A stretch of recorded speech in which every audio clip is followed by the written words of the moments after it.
Welcome to the Mountain Gardener with Ken Lane. Gardening in the mountains is different. Listen to Ken's tips, tricks, and garden shortcuts guaranteed to make your gardens more beautiful than ever this year. Now for better advice that works locally, welcome your host, Ken Lane.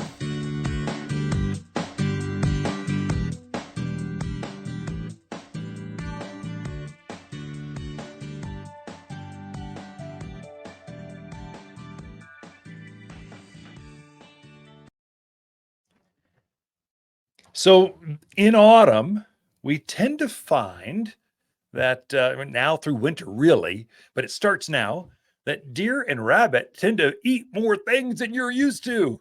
It's kind of, you're seeing some pressure there. So some of their things that they like to eat were that frost. As they go dormant, they're going, hey, where's the stuff? Where's my favorite stuff? It's no longer here. It doesn't taste as good. It's more brittle. What's going on? Or the nutrients aren't there. They've all reverted back. So a lot of perennials, they hibernate underground. And so their top growth goes brown. And so they're after that sweet, juicy, sappy, soft, delicious top growth. But now it's hibernate underground. So now they'll mosey around the yard, your gardens, the neighborhood, trying out new things. And so there's some plants I thought I would just touch on, some techniques to keep deer and rabbits out. And then maybe some plants that are less prone to that. So let's go into that. First of all, deer proof, rabbit proof.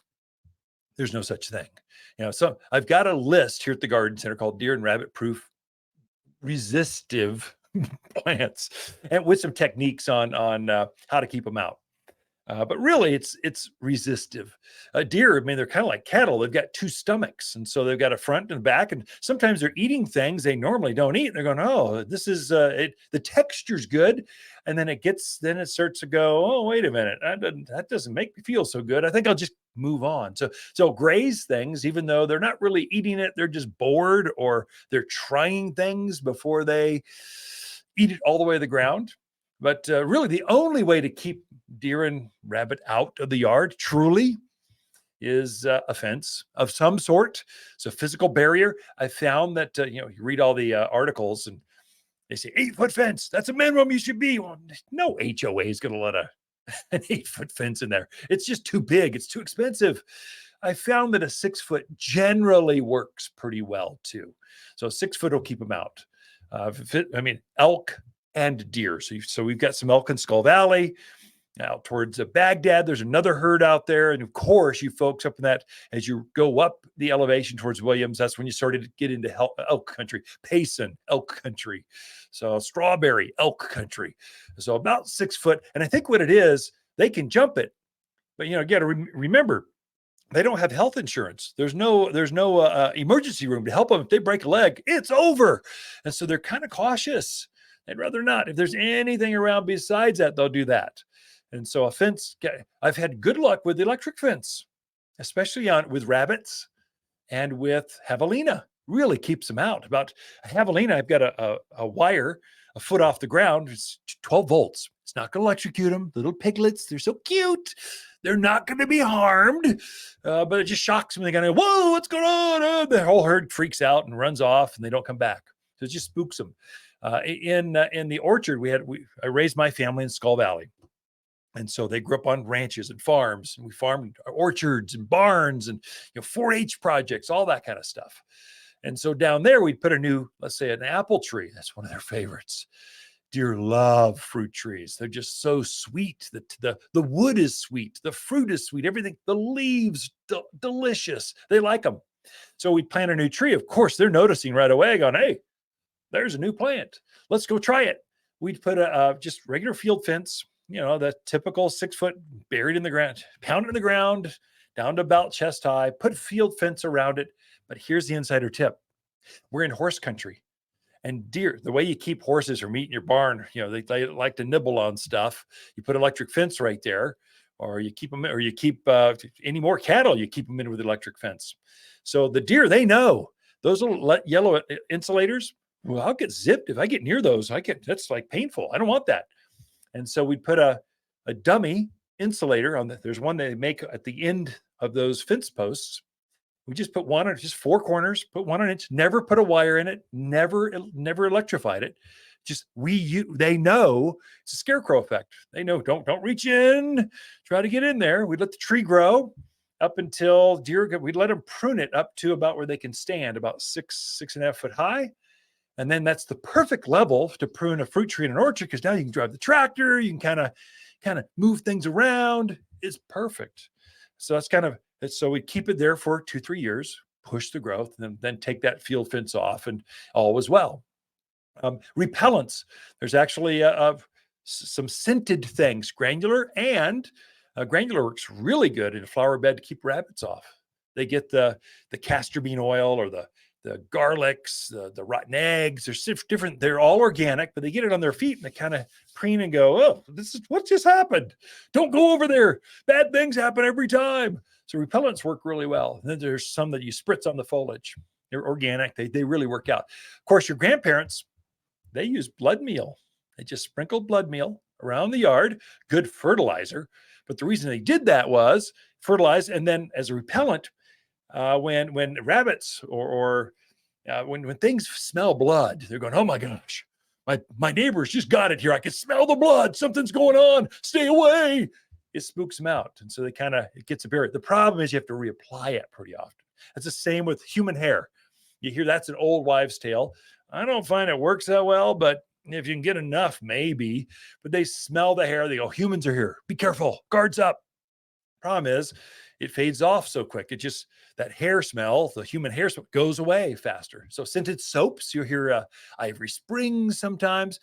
Generally, it works, sort of. I think they get used to the smell is what happens. And so they keep moving on. Really, you're better off putting plants they just don't like. And start with herbs. Herbs, so rosemary and lavender, and all the herbal families, thymes. Generally speaking, animals don't like herbs. I know we do, but they don't like that scent and that smell and the oils. Doesn't sit well with them.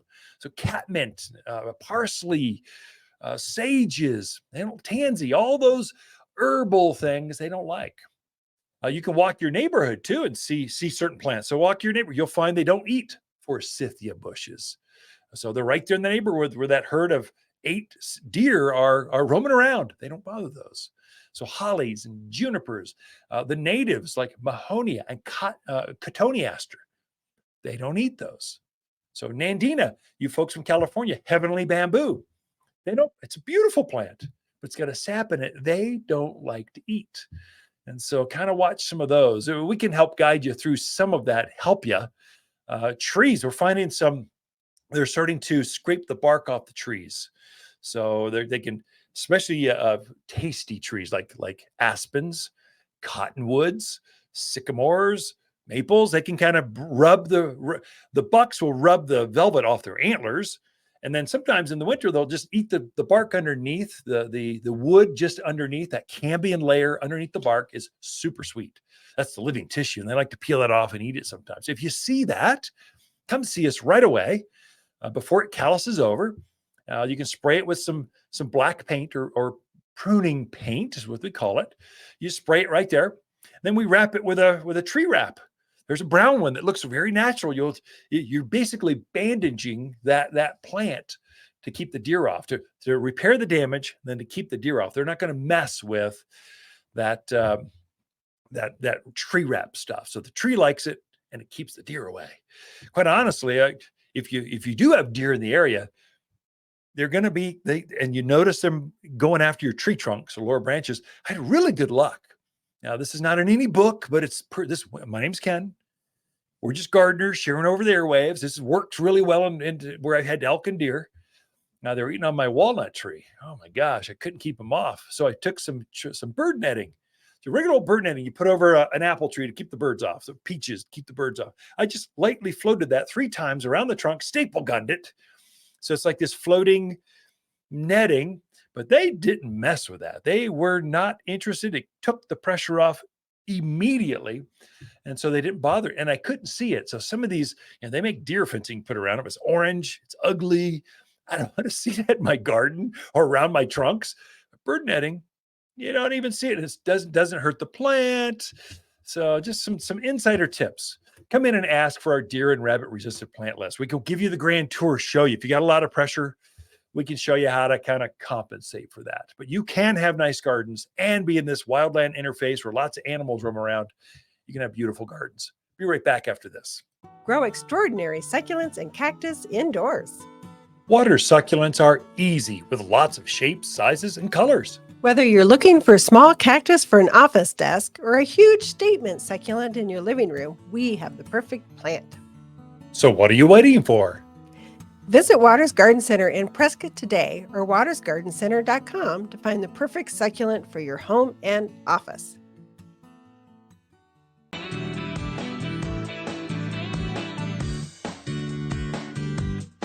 You're listening to local garden expert Ken Lane, the owner of Watters Garden Center. He can be found throughout the week at Watters Garden Center, located in Prescott at 1815 Iron Springs Road. Thanks for tuning in to The Mountain Gardener.